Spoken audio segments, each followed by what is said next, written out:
Hello fellow mutants, welcome back to another video, and as you guys may know, I'm a huge Star Wars fan. I'm mostly more so of a George Lucas era Star Wars fan than I am of the Disney Star Wars era fan, but hey, that's just me.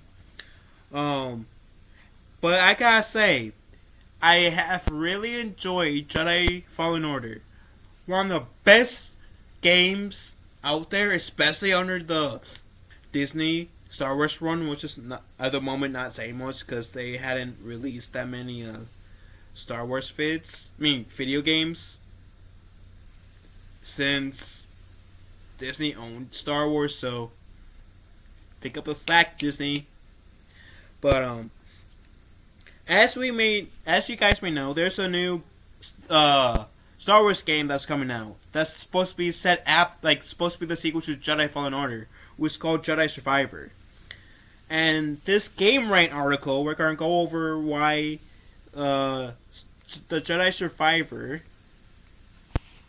could be revisiting the Palpatine clone story arc.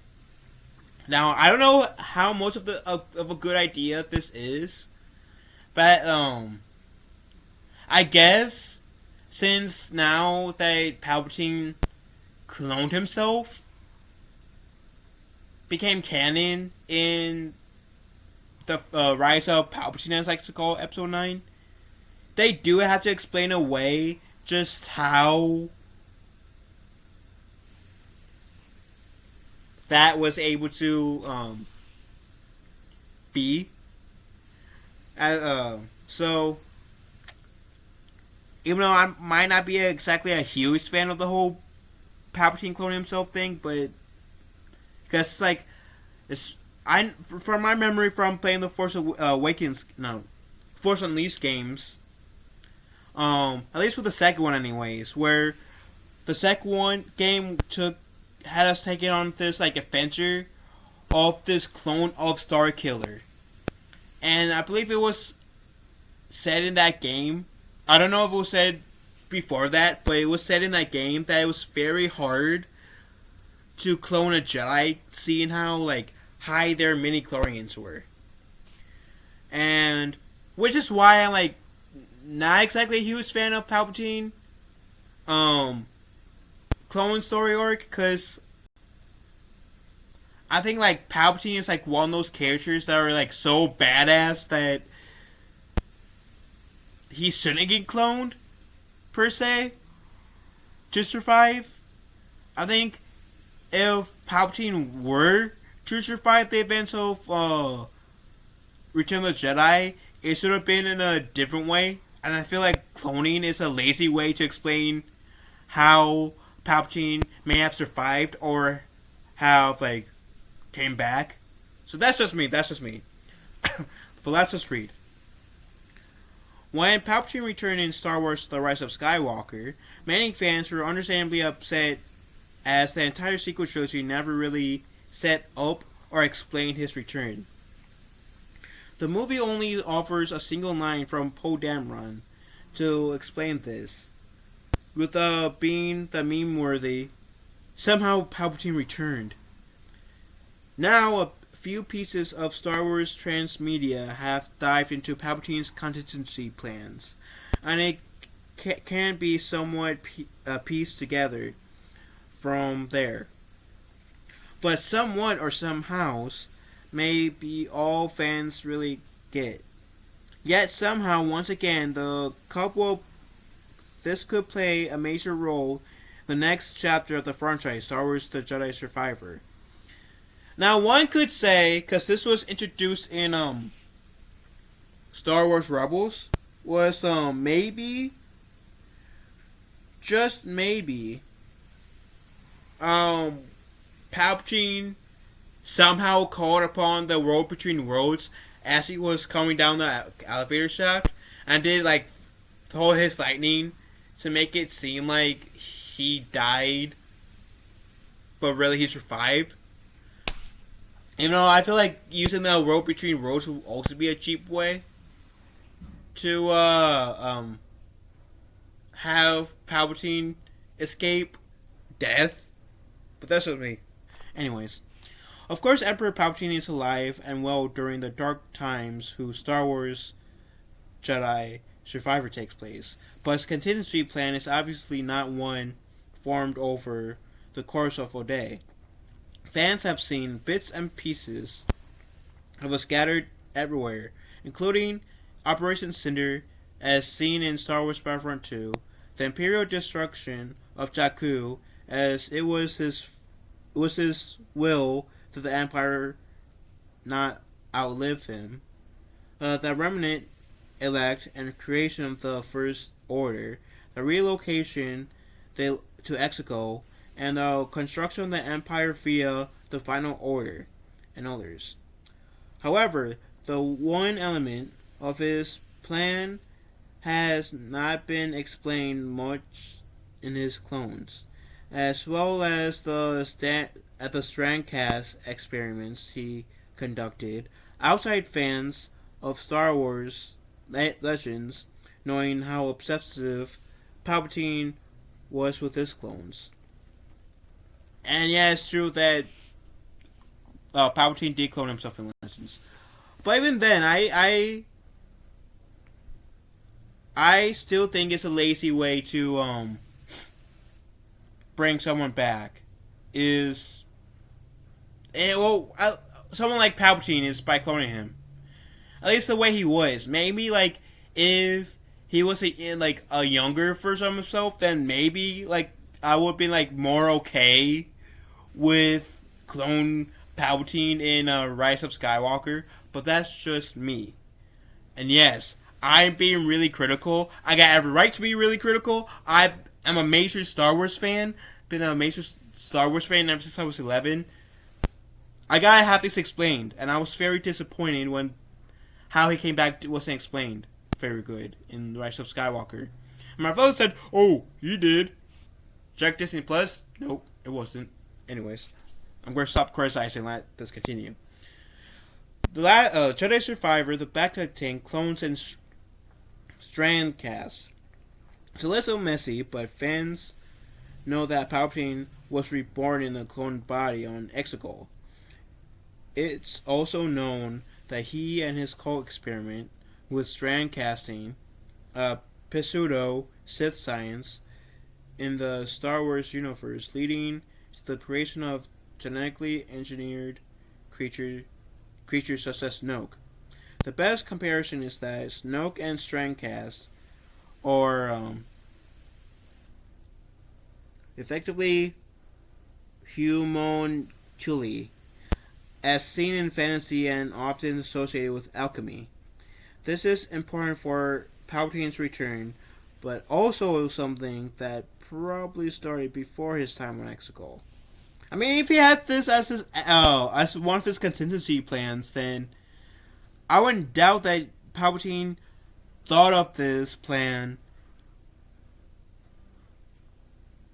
3 years after the Clone Wars ended. Like the latest, maybe 4. Whenever Emperor Palpatine began constructing his contingency plan, there was definitely some stuff he had figured out. Beyond what to do with the Empire, that was a question on how he would be resurrected in cloned bodies. Star Wars Legends and various transmedia established that cloning is often a difficult process. This is why Kaminoans and their cloning tech were so vital during Palpatine's rise. And what's even more difficult in producing a clone that can be force sensitive. They exist, but they are rare. They are a rare lot, and something Palpatine likely needed from his clones. Yeah, was this kind of confirms what I said? Because it did say in Legends it's difficult to clone a force sensitive, and I think that's because of the mini chlorians and stuff like that. The best example I can give you that may show you like, it may be hard to clone a force sensitive is the Force Unleashed 2 with Starkiller. If you guys are not able to play it, somehow, then I do suggest going on YouTube and watching the cutscenes. It will show you guys what I mean. Plus, the story is pretty good too. Sorry, good. Um, Meanwhile, Stan Cast he could manipulate like Snoke as a rare. So, if not more so, for reasons that are seemingly unexplained. It stands to reason that the cloning and Strandcast experiments were one and the same, a method of obtaining Palpatine a powerful body should his original be destroyed. There may be limits here, but a powerful body is likely something Palpatine needed. Palpatine already had a body prepared for Exegol. Snoke could have been a stand-in at the time, but this experiment probably began long before Snoke. Looking at Star Wars Jedi Survivor, it's possible that the man seen in the Bacta tank in the early clone Strandcast experiment for Palpatine, should he ever need another body. That is true. I didn't really think about that. It certainly looks like a strong, host for Palpatine. Though every clone successful Strandcast and body for Palpatine often has an original personality first. But the kicker here is not so much the physique, but the hair. In Star Wars Legends, clones would be tracked and differentiated by giving them an extra vowel in their name. It was the best way to communicate this in this medium. For example, Luke's clone was called Luke Skywalker, like to use. But games and movies do not have this limit. The original eyes of Chief Palpatine, before his eyes began to show the yellow tint of the Sith, were blue. He also had white hair, though it did have a brown tint when he was younger. Snoke, though, had white hair, as evidenced by his eyebrows and blue eyes, and so too does this figure in the Bacta tank. This could be a new method of tracking and discerning these individuals. Furthermore, while many fans assume that this was a Bacta tank for the Star Wars Jedi Survivor, a device used to heal old wounds, this has never been outright stated. It could be, but that also doesn't mean isn't a tank for growing clones or Strandcast. Sorry, I can't read apparently. But while all the others speculative combined, it makes perfect sense for Star Wars Jedi Survivor. And then Star Wars Jedi Survivor and Emperor Palpatine's plan. Many fans believe that Cal Kestis travels to Coruscant in Star Wars Jedi Survivor based on the recent trailer that showed him fighting alongside Bode Akuna in a cityscape. But going to Coruscant as a Jedi in the Dark Times is an incredibly risky move. He'll be right under the thumbs of Palpatine and the Empire, meaning that if this speculation is true, Kestis needs a compelling reason to go there. Really, the only thing that could be compelling has to be tied to Emperor Palpatine, and receiving a message that he is doing something that will make him even more powerful would be just that. It would also allow players to circumvent having an encounter with Palpatine without undermining his presence and power, as they did with Darth Vader in Star Wars Jedi Fallen Order. While it was fun and interesting, fans knew Kestis would not beat Vader. They also know he cannot beat Palpatine, but he could stop or delay at, at least part of Palpatine's contingency plan, and that is true. That is true. When what's more, the assumption that mystery figure of Star Wars Jedi survivors, a Palpatine clone's Strandcast experiment, opens a plenitude of potential narratives. Even if he is, that doesn't mean the original personality or soul of the body is evil, or that Cal will know what to do with him. What the right thing to do is, or how to keep him out of Palpatine's reach, and tackling such a narrative would explain more of Palpatine's plans during the Empire and even after it. Of course, this is all speculation at this time and should be taken as such, but Respawn knows fans want to know more about this figure. Whether that happens before launch, though, remains to be seen. And it just says Star Wars Jedi Fallen Order. Jedi Survivor. Star Wars Jedi Survivor will be released on March 17th, 2023. Being later this year, because by the time this is released, I'm recording this on December 31st, and I most likely will be releasing this on January 1st.